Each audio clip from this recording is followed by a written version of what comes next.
우리가 그리스도인으로서 한평생 살 때에 그 삶이 복된 인생이 되고 기쁨이 인생이 되는 길은 하나님의 은혜를 깨닫고 그 은혜를 누리는 데 있습니다.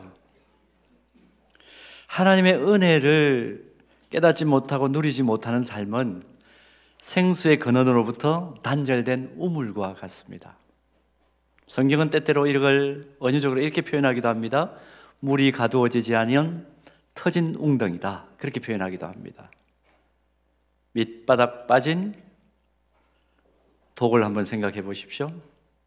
11월의 한복판을 지나면서 또 귀한 세례 예식을 거행하는 이 주일에 오늘은 하나님께서 베푸신 무한한 은혜를 살펴보려고 합니다. 오늘 본문은 이사야 선지자가 이스라엘 민족에게 과거에 하나님께서 베푸신 그 은혜를 돌아보게 하는, 상기시키는 내용입니다.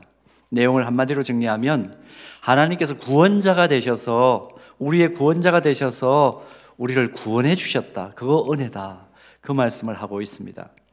오늘 본문 8절에서 9절 다시 한번 볼까요? 이렇게 표현합니다. 그가 말씀하시되 그들은 실로 나의 백성이요 거짓을 행하지 아니하는 자녀라 하시고 그들의 뭐가 되시사? 구원자가 되사, 또 그들의 모든 환난에 동참하사 자기 앞에 사자로 하여금 그들을 어떻게 하셨다고요? 구원하시며 그의 사랑과 그의 자비로 그들을 뭐하시고? 구원하시고 옛적 모든 날에 그들을 드시며 안으셨다.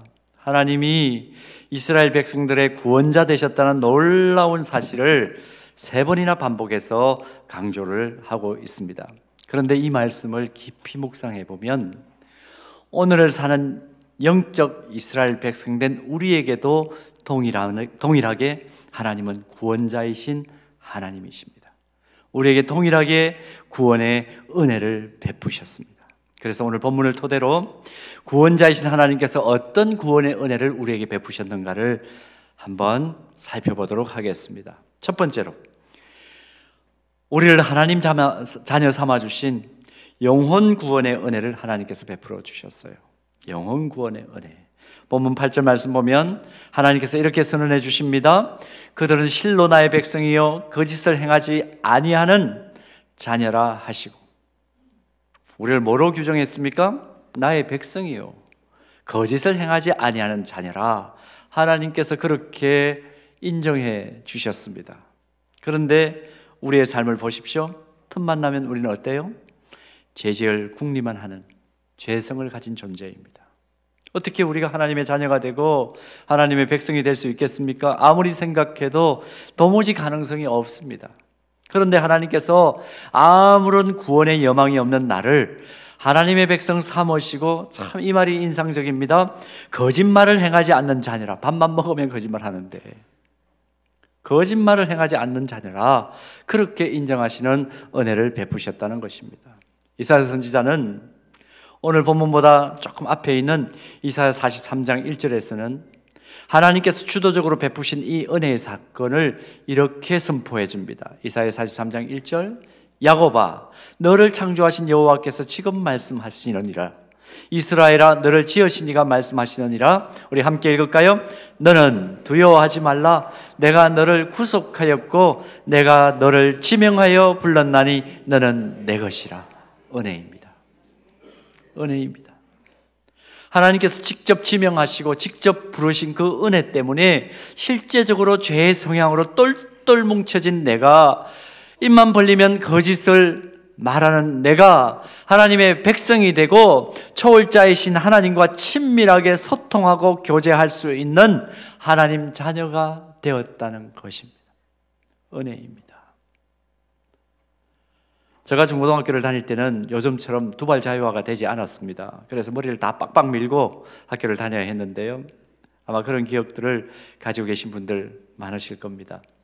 그래서 저도 중학교를 입학하기 전에 머리를 밀려고 이발소를 갔습니다. 근데 저는 뒷장구가 굉장히 심한 머리 모양을 가지고 있습니다. 안 보이시죠? 이렇게 앞으로 보이니까 안 보이시죠? 굉장히 뒷장구가 심합니다. 근데 이발사분이 이발기, 좋지 않은 말로 바리깡이라고 그러죠. 그걸 가지고 저희 머리를 밀면서 이렇게 얘기를 하는 거예요. 지금도 제가 잊혀지지가 않습니다. 야, 너는 두상이 왜 이 모양이냐?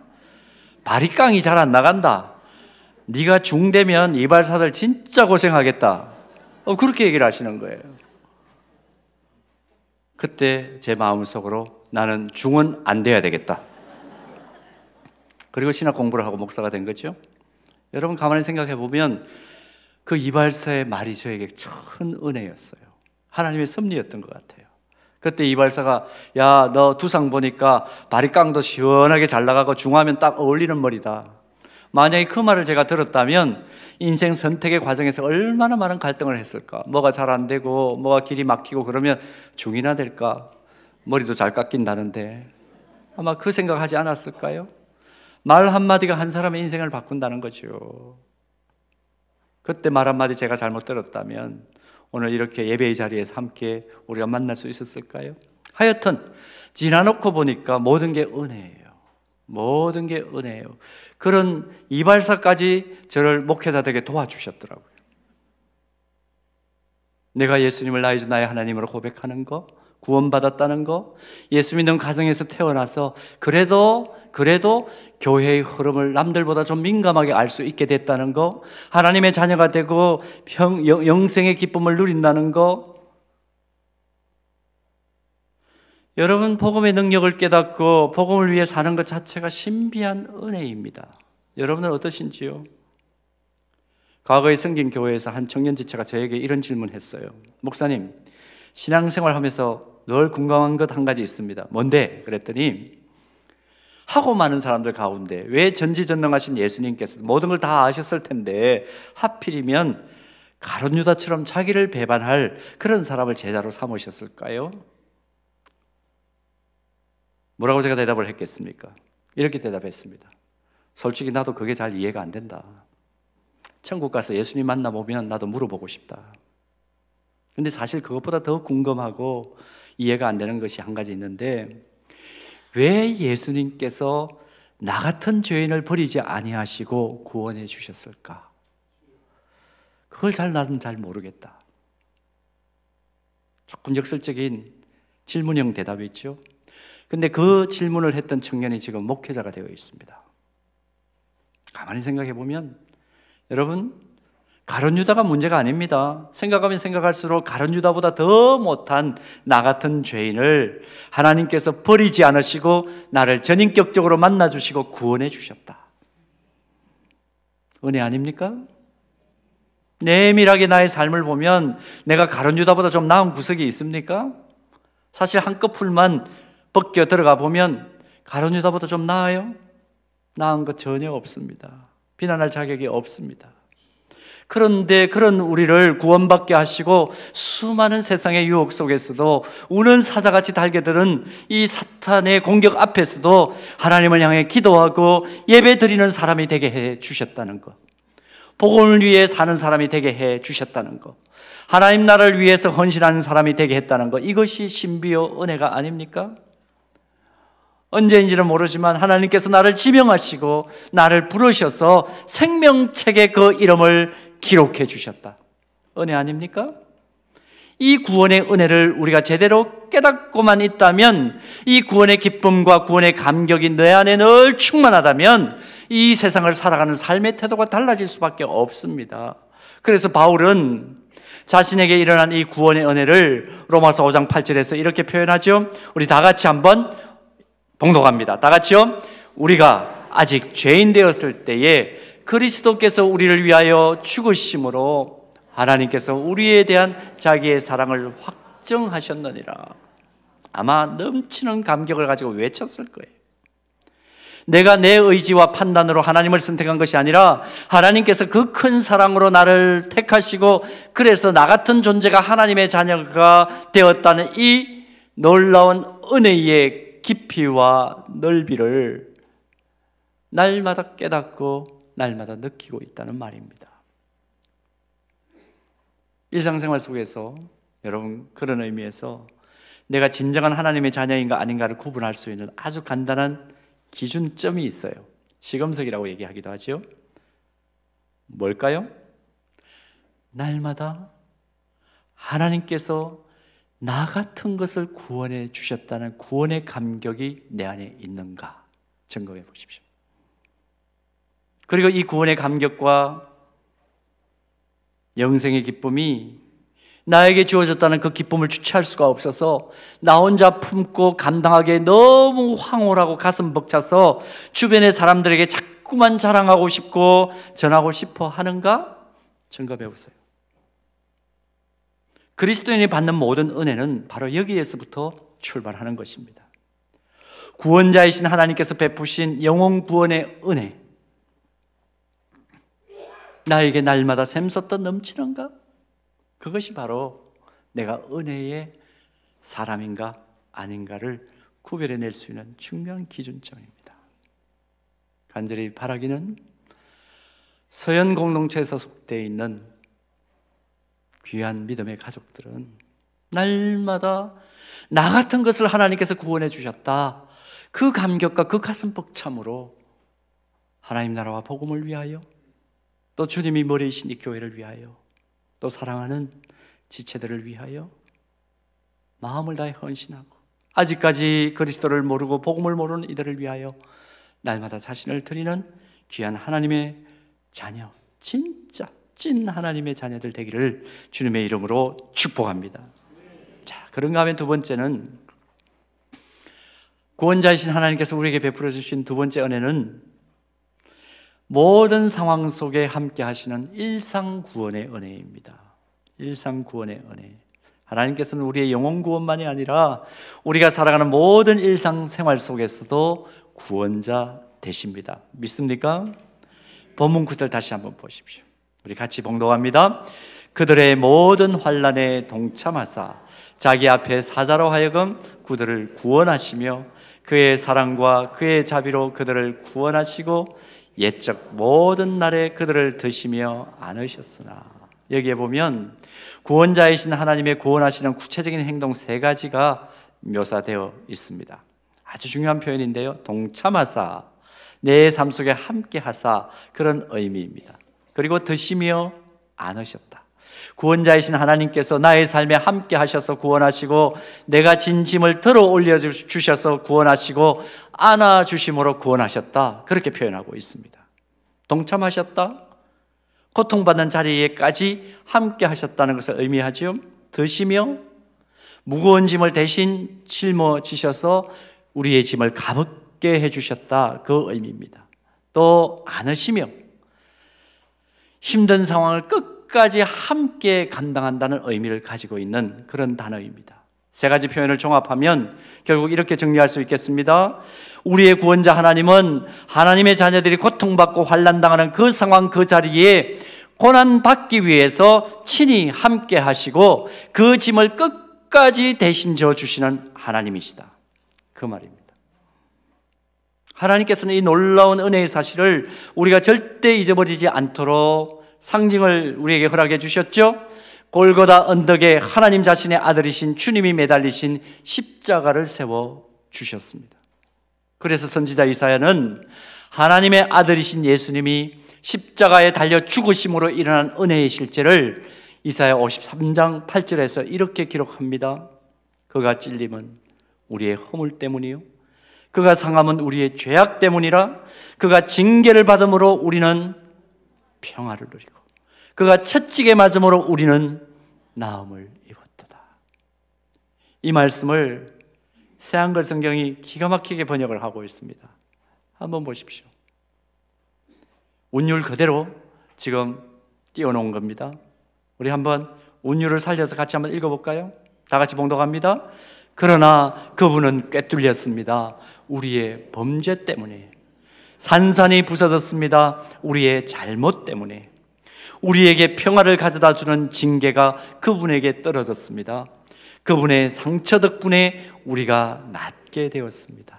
여러분, 이런 은혜를 입은 자들이 오늘 예배의 자리에 와 있는 우리들입니다. 이번에 두만강 프로젝트를 진행하는 중에 참 은혜로운 간증 하나를 들었습니다. 압록강 접경 지역에 있는 북한한 소도시를 바라보게 하면서, 그 소도시가 어디인지는 말하기가 좀 어렵습니다. 그 소도시를 바라보게 하면서 인도하는 우리 선생님께서 이 얘기를 하시더라고요. 저 소도시에서, 우리가 이제 있는 도시는 중국 도시인 거죠. 그 도시에는 십자가가 서 있는 예배당이 있어요. 밤에 빨갛게 이제 불이 들어와 있는 그 십자가가 있는 중국의 도시. 근데 그 반대편에 불과 강만 건너면 올 수 있는 도시죠. 그 도시에 있는 한 지하교회 성도가 어떻게 예배를 드리느냐 하면 함께 모일 수가 없잖아요. 빨갛게 이제 밤에 불이 들어오면 주일 저녁 되면 혼자서 그 십자가를 보면서 예배를 드리는 겁니다. 그냥 길을 나서서 그냥 길을 이렇게 돌아다니는 겁니다. 산속에서 혹은 길 위에서 혹은 들 위에서 하여튼 십자가가 보이는 곳마다 거기에 서서 주님 하고 부르짖으면서 예배를 드린다는 거예요. 네온사인을 보고 십자가가 능력이다 하는 것을 믿은 것이죠. 그분은 결국은 탈북을 했습니다. 여러분, 주님의 십자가는 바라보기만 해도 한 영혼을 구원하고 한 사람의 인생을 바꾸는 능력이 있습니다. 믿습니까? 나의 죄짐과 인생의 모든 고단한 짐을 이 땅에 성육신하셔서 십자가를 지심으로 직접 대신 져 주신 예수님. 마태복음 11장 28절에서 30절 말씀 한번 보겠습니다. 이것도 우리가 잘 아는 말씀이죠. 한번 암송합니다. 수고하고 무거운 짐진 자들아 다 내게로 오라. 내가 너희를 쉬게 하리라. 나는 마음이 온유하고 겸손하니 나의 멍에를 메고 내게 배우라. 그리하면 너희 마음이 쉼을 얻으리니 이는 내 멍에는 쉽고 내 짐은 가벼움이라. 아멘. 사랑하는 여러분, 우리가 왜 그리스도인이 되기를 결단하고 내 삶의 주인은 그리스도이십니다. 신앙 고백과 함께 학습을 받고 입교를 하고 세례를 받는 것입니까? 왜 매주일 하나님 앞에 예배를 드리는 예배자로 우리가 서는 것입니까? 나의 영혼과 육체가 이 세상에 한평생 사는 내 삶의 모든 영역과 영원한 세계에 이르기까지 하나님이 나의 구원자 되신 것을 우리가 진실로 믿기 때문입니다. 여러분, 이 사실을, 이 진리를 믿으세요? 내가 주 안에만 있다면, 내가 저 십자가의 능력을 통하기만 한다면, 저 십자가의 능력이, 저 십자가에서 흘려주신 보혈의 능력이 나를 덮기만 한다면 나는 새 힘을 가지고 일어설 수 있어. 하나님이 나와 함께 하시는 거 내가 경험할 수 있어. 하나님께서 기적을 베풀어 주시는 것을 나는 내 눈으로 똑똑히 볼 수 있어. 그것 때문에 우리가 오늘 예배 자리에 나온 것 아닙니까? 그러므로 우리 그리스도인은요, 아무리 내 삶의 주위가 어둡고 세상이 캄캄해도 희망을 가지고 살아가야 합니다. 아무리 상황이 쪼달리고 어려워도 우리 얼굴에 웃음기를 사라지게 할 수는 없는 법입니다. 조급하거나 위축된 심령으로 살아가지 않습니다. 이유가 무엇입니까? 나의 모든 상황에 함께 하시며 내 모든 짐을 끝까지 대신 져 주시는 구원자 하나님이 임마누엘로 나와 함께 하시기 때문입니다. 구약성경 신명기 20장 4절 말씀 보면 출애굽한 이스라엘 백성들을 광야에서 인도하면서 수많은 대적들 앞에 서서 힘든 싸움을 벌여야 했던 지도자 모세가 가나안에 곧 입성할 후손들에게 마지막 유언을 남기면서 이런 기가 막힌 고백을 합니다. 보십시오. 신명기 20장 4절. 너희 하나님 여호와는 너희와 함께 행하시며 너희를 위하여 너희 적군과 싸우시고 구원하실 것이라.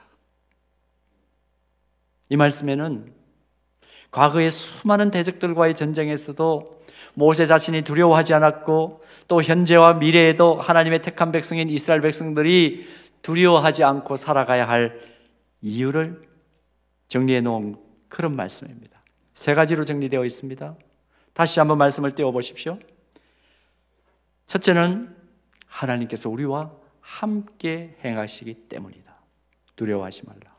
둘째는 하나님께서 우리를 위해 싸우시고 우리 대적을 직접 치실 것이기 때문에 두려워하지 말아라.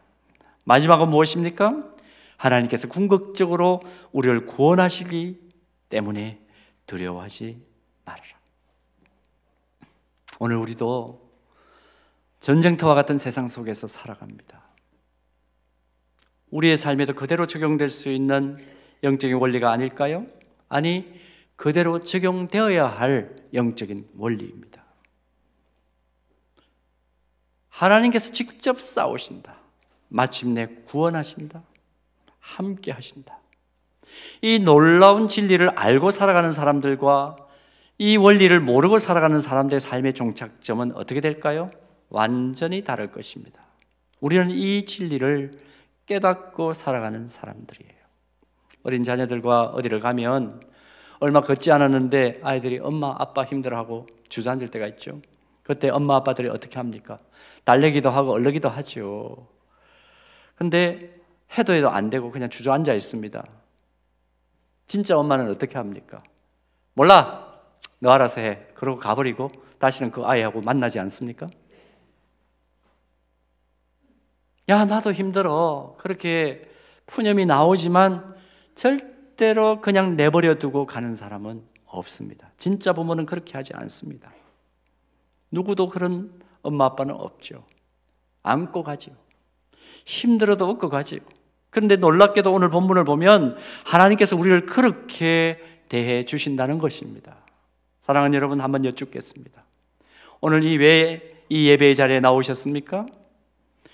구원자이신 하나님, 이스라엘 백성들을 구름과 불기둥으로 또 눈동자같이 지키신 구원의 하나님이 오늘 나와 함께하는 것을 영적인 눈으로 열어 보기 위하여 이 예배 자리에 나온 것입니다. 이 기가 막힌 사실을 일찍이 깨달은 다윗이 시편 40편 1절에서 2절 사이에 고백하는 내용을 우리 함께 우리의 고백이 되도록 고백해 보겠습니다. 다 같이 고백합니다. 내가 여호와를 기다리고 기다렸더니 귀를 기울이사 나의 부르짖음을 들으셨도다. 나를 기가 막힐 웅덩이와 수렁에서 끌어올리시고 내 발을 반석 위에 두사 내 걸음을 견고하게 하셨도다. 아멘. 아멘이십니까? 다윗의 이 고백이 생명의 말씀인 성경에 기록된 이유는 다른 이유 아니에요. 오늘 하나님의 자녀로 부름받은 우리 역시 이런 고백을 하며 살아가라는 것입니다.